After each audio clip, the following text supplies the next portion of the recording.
Hey, what's up, everyone? I am Gail Dudley, and I'm doing this quick presentation on town hall meetings. We wanted to give this offering to all of our e-newsletter subscribers after I did a piece on town halls during News in Motion on Wednesday, March the 15th, called Wednesday Workshop. If you want to see the entire News in Motion, just go to our YouTube, which is youtube.com/Gail Dudley, and click on the News in Motion um, broadcast from March the 14th, March the 15th, 2023. Check that out. But we thought it was fitting to share this presentation with you. You'll see in the link below the digital PDF.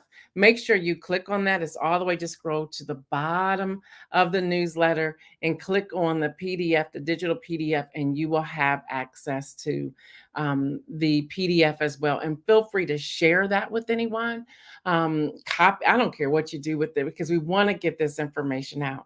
So I just want to quickly, hopefully I can do this in 10 minutes or less, maybe a little longer. Y'all know I like to give you all details. But first of all, thank you. Thank you for being a subscriber to The Audacious Advocate. That's me, Gail Dudley. Thank you for checking out the advocacy firm. We've been really building on that. More is going to come to that. For those of you who are a monthly subscriber, this month, on the month of March, is all about content. And you can still subscribe. It's $8 a month. Each month you have to opt in. So it does not automatically roll over to the next month. You have to each month opt in. And we're doing that for a while just to see how it is. And then who knows, maybe we'll do a 6-month or 3-month or 12-month, something like that. But we just want to say thank you. So let me get to this town hall presentation that I want all of you to take a look at. There's so much here, and I'm pulling it up. There's so much here. And I think it's important for us to start participating in these town hall meetings. So town hall activism guide with your host right here, Gail Dudley. So with that, let me start here. So what is a town hall meeting? Well, and you see, some of y'all don't know I wear glasses, but I do. And I'm reading from my iPad to make sure I have all the notes here with you for you. Now, most members of Congress hold town hall meetings anywhere from 3, 4, 5, maybe up to 7 times a year, to meet with their constituents and give updates as to what's taking place. Like, what are the current bills on the floor? How have the vote process been going? Things that are to come, things that has been maybe deregulated, things that they're making some changes to, whatever. So they come home and they have these town hall meetings to share with those of us who are their constituents. Now, you want to attend town hall meetings within your district, which leads me to say, make sure you know your district. I'm surprised, even today, even with some of my family, that I'll say, what's your district? And they don't have an answer for me. They're on their cell phones trying to look it up because they know I'm ready to come for them. So you want to know your district. Town halls are usually held in a public setting, and they're free to attend, and they're completely open. So, there's normally some sort of alert to let you know that this is happening. Town halls are providing you an opportunity to have a face-to-face access to your U.S. senator or representative, even the local people. You have an opportunity to interact with them as well while they're back in the district. Now, let me say this. There's some that choose not to have town hall meetings. But even with you being a constituent, you can contact the office to ask them, are they going to be offering a town hall meeting? And you can suggest, we want to hear from you. Please have a town hall meeting. Do a live video, do a Zoom meeting, do something to bring your constituents together. Town hall meetings are typically designed with 2 components. The first one, your member may speak for anywhere from 15 to 30 minutes. They're normally not long at all on that end of their speech. They're longer when it gets down to the questions and answers from the constituents, from the community. And then they will open the floor for questions from the constituents. And this is your opportunity to ask members about a particular immigration issue or piece of legislation or law, voting rights, or whatnot. Here's your opportunity to engage with your representative. Now, you want to find out the dates and the locations, and the way to do that. And I warn you of this. You want to subscribe to their alerts. Don't use your regular email, because they will flood your box. And because of what we call cookies in the system, anybody and everybody else in that party will have access to your email. So I suggest I tell people this all the time. I say, get you a what you call a political email. So for example, this is not my email, but for example, I may do an email that says Gail underscore political emails at gmail.com. You want to just come up with something to know that it's going to be where the place where all of your political emails will go, because believe me, you'll get a lot. On a given day, I may get a couple thousand emails from political stuff. Now, don't let that deter you. Just set up a dummy email where you check once a week or so often to see where all of that info, because you'll get the fundraising emails, you'll get everything else in that box. But set up alerts to know, like, so that you're alerted when they're going to be in town and what they're going to be talking about. So you can monitor your members' congressional website, their social media platform, if you follow them on social media, and find out when the town hall meetings will be in your district and where they will be held and what time. You also want to sign up for event updates. And y'all, those are the fundraisers as well. Let me help you with something. Some people stay away from fundraisers. I'm telling you to run to them. Yes. First of all, it's a time you can get dressed and go out and make it a date night, whatever you want to do, a girl's night out, a boy's night out, a date night, whatever you want to do, go. Y'all, fundraisers, sometimes it's maybe a $25 ticket a person. Sometimes it could be $100 ticket a person. Sometimes you can just give a donation. It could be $1 and you're invited. Y'all, you want to stay connected to your representatives. Let me say this as well. Even if your representative is not the person who you voted for, you still want to stay connected. You do. You may find out something about them and decide they're not really that bad of a person. Maybe I'll vote for them next time. Stop running away because your person didn't get in office. Stay connected, still work, still volunteer. More to that in a few moments. And then, it's right there. Register as a volunteer regardless of party. Yeah, y'all, seriously. We have to stop saying, oh, my person didn't get in, so I'm not going to participate. Or we're going to criticize them and everything that they're doing. And I get it because I do it too.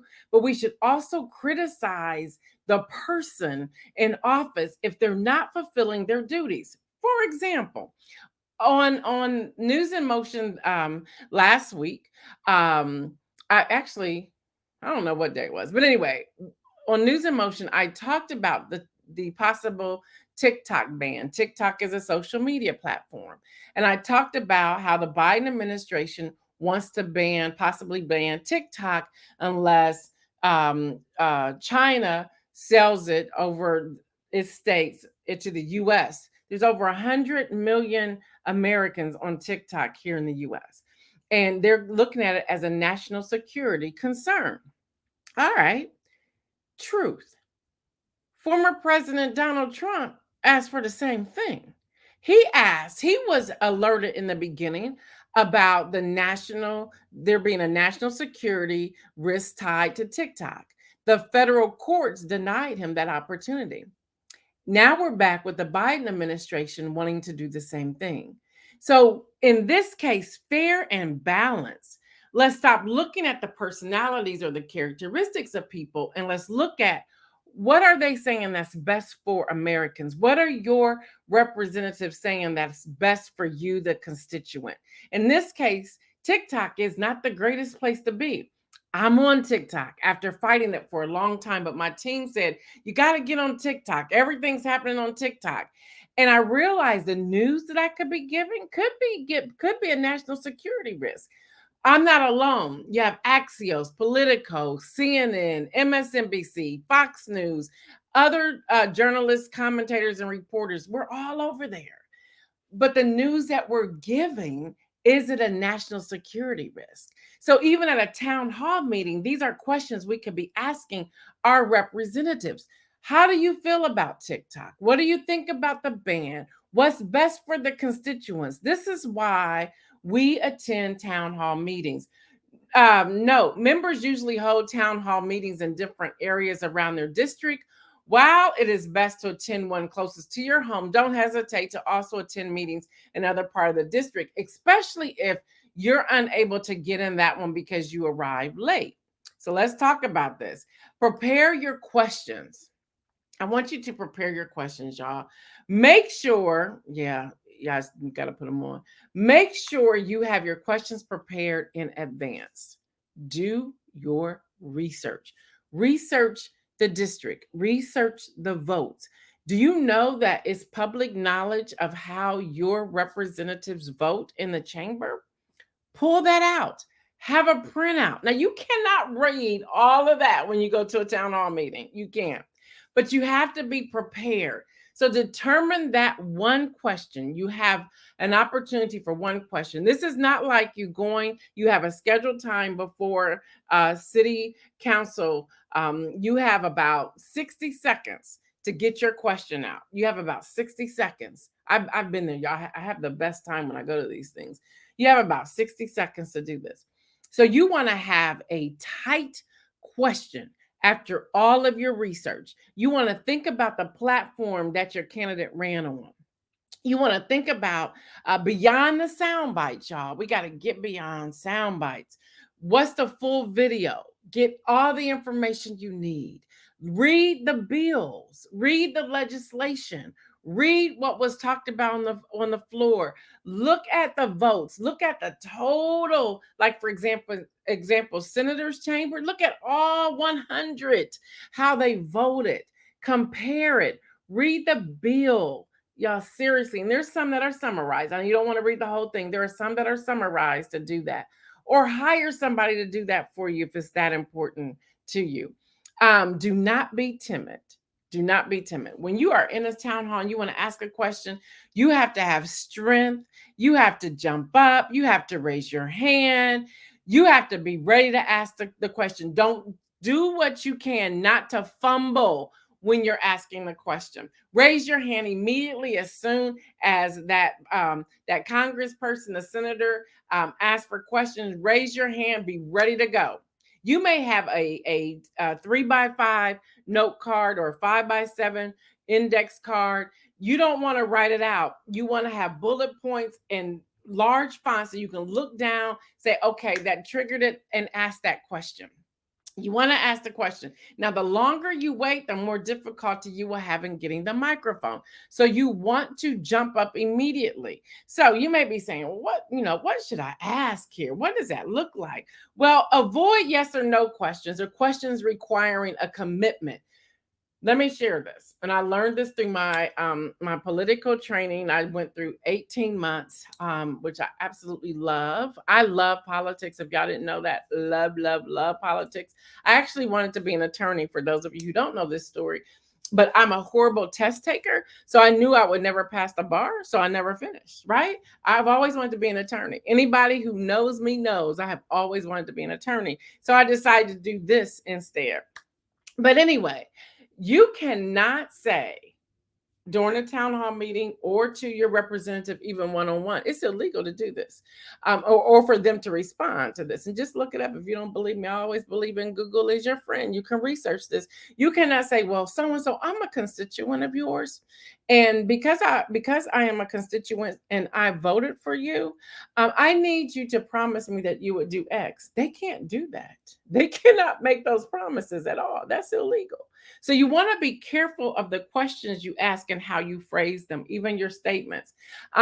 If the media is present during a town hall, members will more than likely resist making spontaneous comments because they know now that we put them reel by reel to look and see what they've said. We call them out on it. If you ask questions about specific legislation, be prepared to quickly explain what the legislation does. So that's a part of your research. You can say something like, and I'm making this up. I read in the bill where we're talking about lead and water, that your goals are to XYZ, and I want to know your stance on that and why you've decided to take that stance. Something like that. Um, there are thousands of bills that are introduced. Each Congress and member of Congress don't have them all memorized. So you have to kind of like jog their memory. You cannot automatically think you should know what I'm talking about. They may not know at all. Um, or unless their aide is standing beside them answering. Now, also, some town halls will ask that you submit questions beforehand. So even with that, make sure it's not a yes or no question and it's detailed. Also, y'all ask your questions based on action. A good way to phrase a question is to base it on action. What will you do what will you do legislatively to solve X? What have you done to hold President Biden accountable for Y? Your actions when former President Trump was in office was Z. Um, you That's how you formalize these questions, and then you have their voting record and you make sure they see that. You can say, well, I have here in my hand your voting record on this legislation. Can you explain why during your campaign you said you would vote this way, but based upon your voting record you voted the opposite way? Please talk about that. Now, this is where you want to have friends with you. Now, when you go to a town hall meeting, don't sit with your friend if they're going to ask a question. You have to spread out in the town hall meetings. So let's say, for example, and I use this on NewsInMotion, I have my friend with me, Latrice Jones. Not a good idea. But let's say I have my friend with me, Latrice Jones, at the town hall meeting with me. First of all, we couldn't sit together. But if once my time is up, and if that congressperson or their staff is ready to move on to someone else, and you know that person did not answer my question fully, Latrice Jones could then pop up on the opposite side and say, "My name is Latrice Jones, and I'm from such and such district, and following whatever that I can't remember her name." You kind of like lie a little bit. I know that's not good, especially as believers, but I want to know more about that. And then she has another part of that question, and they may or may not answer it there. Now, I'm getting ready to say something that you're not going to like, but it is true. It's been research proven, and it is indeed true. Latrice and I are African American females. So we take our Caucasian male friend with us who's sitting somewhere else. So when they're not answering fully me, when they're not answering fully Latrice, we have John in the back that says, "My name is John so and so, and I'm from such and such district. I think her name was Teresa." He kind of messes that up a little bit. And he says, "I would like to know more about that because I find her question interesting. Can you speak to that?" Now you have three people. Now you have the entire room saying, "Okay, first of all, we see that this congressperson is not answering the question. Second of all, yeah, because they've heard the question more than once, phrased differently. Yes, I want more information on that as well." That's how you get questions answered. That's how you have a conversation. That's what town hall meetings are all about. Do your research. Again, know how they will vote on bills. Know how they have voted on bills, excuse me. Have notes, but don't read the notes. And if you feel they voted incorrectly on a bill or issue or statement in which you disagree, those are great points to bring up when given the microphone. Could you tell me why you voted against X bill last week, which you would have done, which you would have done why? That's just you just asking questions. Now, listen, do not be an antagonist. Do not. Do not come in there with an attitude. Do not come in there thinking, "Well, I didn't vote for you in the first place." There's no place for that. No place for that whatsoever at all. So you want to be polite. You want to be courteous. You want to be respectful. Your question will be best received if it is phrased respectfully and tactfully. Being an antagonist will ensure a more guarded response from the member of Congress and could even turn the audience against you. And you could even be removed. So just be mindful. Say, I'm here to learn. I have a question. if I understood you correctly, or maybe you can clarify if this is how you said it, but you voted against it. You just want to have that kind of conversation. Do not lead with, again, I voted for you or I didn't vote for you. Don't do that. Just don't do that. You want to be a team player. You can agree to disagree, and I wouldn't even use that phrase, but just know going in, you can agree to disagree. You are the constituent of the member of Congress. You have a right to attend the town hall and ask questions. You can ask tough questions. We got to stop letting our elected officials off the hook. Ask the tough questions. Now, here's something else to make sure you're doing this. And I see I'm already over to 10 minutes. I'm almost to 20. So just hang with me. Arrive early and stay after the network. You want to arrive early because you want to sit as close as possible so that you'll be recognized and you can jump up and ask that question.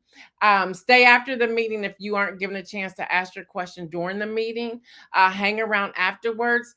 Most members will stay around a little bit depending upon how intense the meeting was. Sometimes they get, their staff will take them out the door and gone, but some of their staff will hang back, their aides and other staff, where you can ask them. So even then, have your question written on your note on your index card, along with your name and your email address and phone number, and turn that over to them.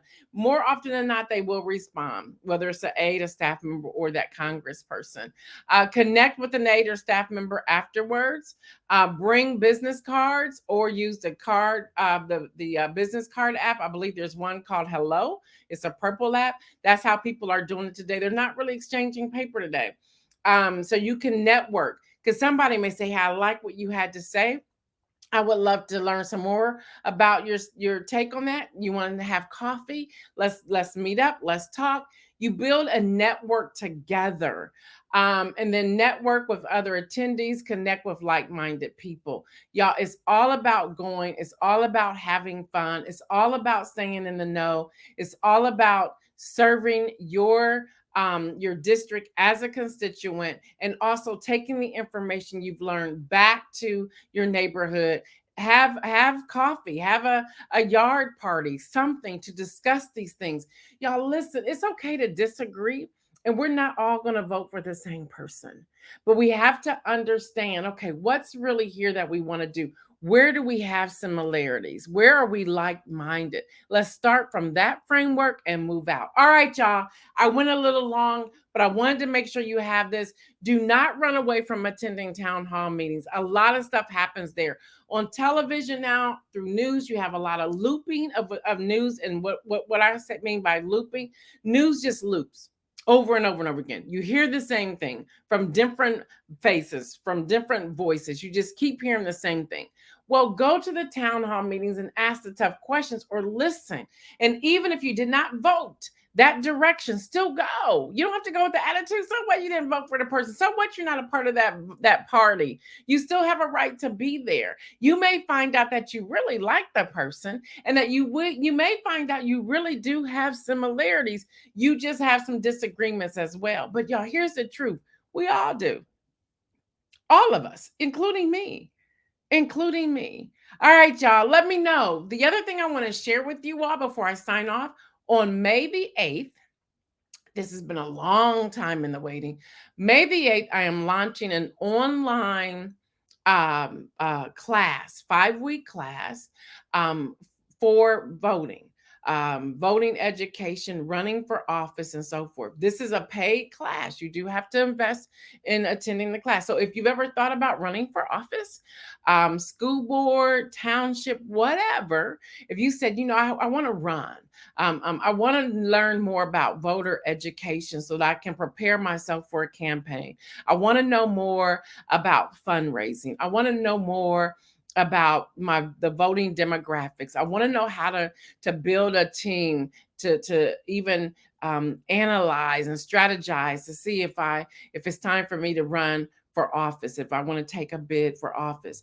I'm going to start teaching that. I actually went through an 8-week program to be able to teach that, to serve as a consultant, to help people determine if it's time for them to run for office. So the first class is going to be on May the 8th. It's going to run for 5 weeks. It will be recorded if you cannot come live.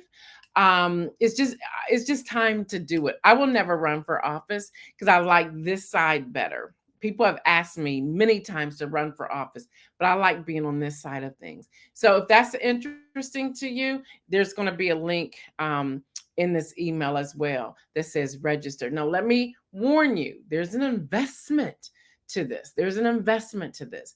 And my price that you'll see when you open it up is almost half from what other people are doing. Maybe you'll find somebody to sponsor you. Maybe you can do that.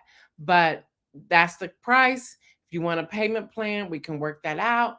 But I'm here to do it. And I have references to be able to offer you as well.